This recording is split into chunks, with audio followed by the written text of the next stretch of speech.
first stop, Poland Springs Resort, located Route 26, Poland, Maine.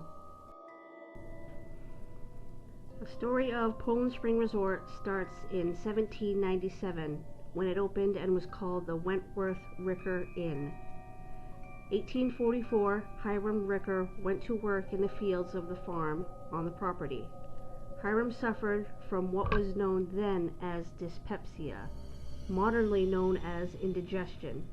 He drank the water from the spring on the edge of the property for 10 days and believed that the water from the spring cured his ailment.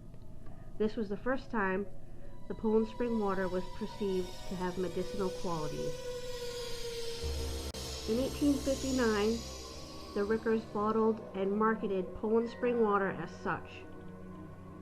In 1894, the Maine State Building was purchased and moved to the property. This grand building was constructed of Maine materials including granite, slate, and hardwoods.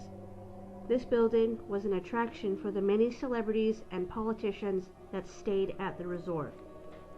It remains one of the last buildings on the property from over 200, still standing with a grand and historic flair as when it was first built.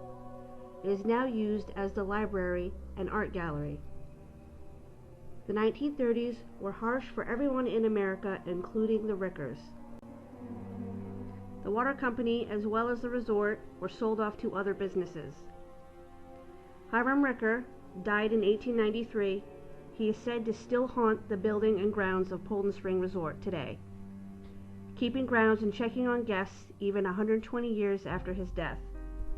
His apparition has been seen in the gazebo area.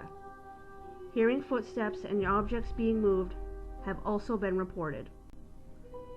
Our next Maine haunt, the Route 26 Hitchhiker in Poland, Maine, is seen just down the road of Poland Springs Resort near Shaker Village on Route 26. A young lady in a fancy dress walking Route 26. Some tales tell that she was a bride who was killed in a fatal accident in the 1930s. Others say she was a teen on her way to the prom. And one more version says she was a bride murdered before her wedding.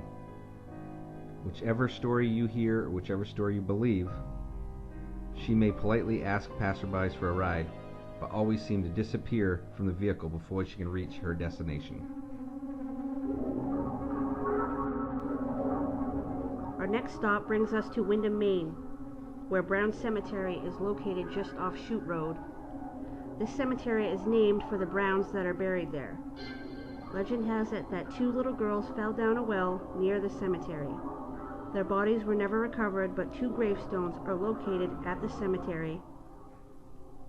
Many people have seen the little girls playing near the cemetery, usually during the dawn hours. A history of tragedy and freak accidents in this area have also followed the deaths of these little girls. Other paranormal investigators have caught orb pictures and EVPs at this location.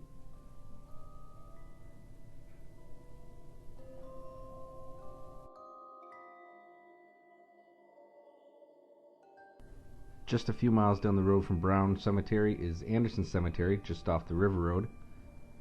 Anderson Cemetery has been in use since the early 1800s.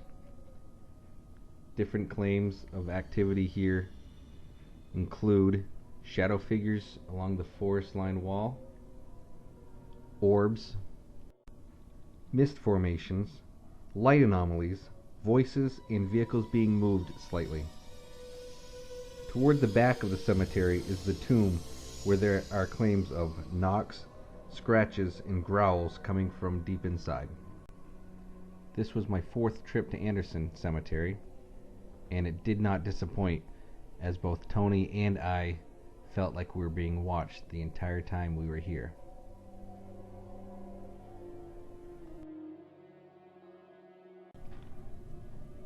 Our next location is the Old Red Church in Standish, Maine, approximately 15 miles away from Anderson Cemetery.